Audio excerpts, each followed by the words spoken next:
วันที่ 9 มิถุนายน 2026 อยู่ที่สโมสรกองบัญชาการทหารแขวงบริคำไซได้จัดงานพบปะสนทนาแลกเปลี่ยนนายทหารชายแดนหนุ่มลาวเวียดนามครั้งที่ 5 ภายใต้หัวข้อเพิ่มทวีการร่วมมือประสานสมทบนายทหารชายแดนหนุ่มลาวเวียดนามในการสร้างชายแดนให้กลายเป็นชายแดนแห่งสันติภาพมิตรภาพการร่วมมือและพัฒนารอบด้านโดยการเป็นประธานร่วมของสหายพันโทคำภูวิกดาลาเพชรห้องหัวหน้าห้องการเมืองกองบัญชาการทหารชายแดนกองทัพปราศาสลาวสหายพันเอกพิเศษเวียนกวกเฮียวห้องหัวหน้ากรมการเมืองกองบัญชาการทหารชายแดนกองทัพปราศาสเวียดนาม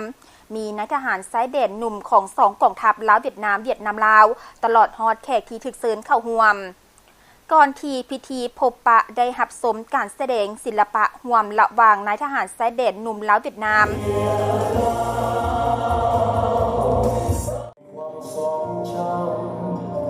วีรค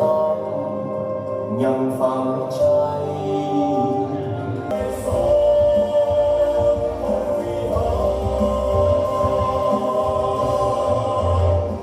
สหายพันโทคำภูวิกดาลเพชรห้องหัวหน้าห้องการเมืองกองบัญชาการทหารชายแดนกองทัพปราศาสลาวกล่าวว่า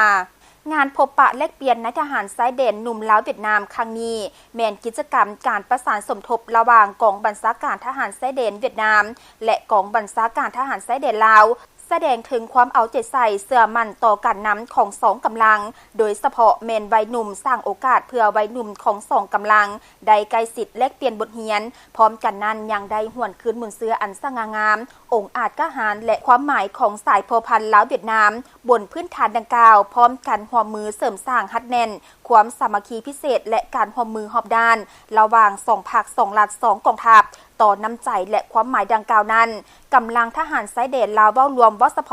นายทหารชายแดนหนุ่ม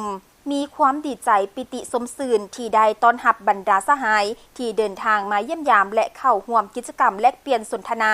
นายทหารชายแดนหนุ่มลาวนายทหารชายแดนหนุ่มเวียดนามครั้งที่ 5 ปี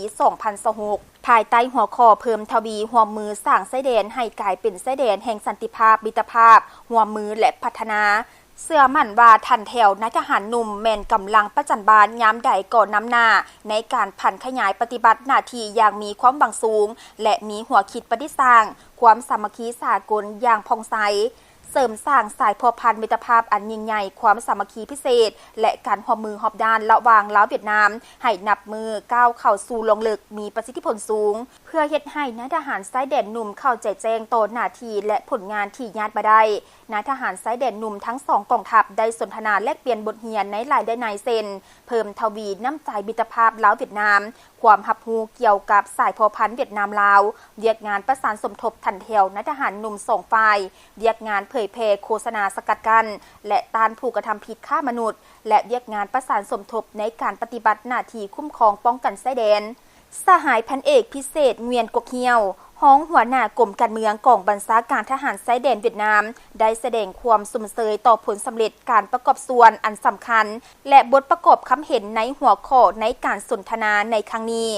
เสื่อมั่นว่าทันแถวนายทหารชายแดนหนุ่มของสองชาติจะสืบต่อเสริมสร้างมวลเสื้อคนหุ้นกรให้นับมือสนิทแน่นขึ้นกว่าเก่าสร้างชายแดนให้กลายเป็นชายแดนแห่งสันติภาพมิตรภาพร่วมมือและพัฒนาให้เป็นรูปธรรมตัวจริง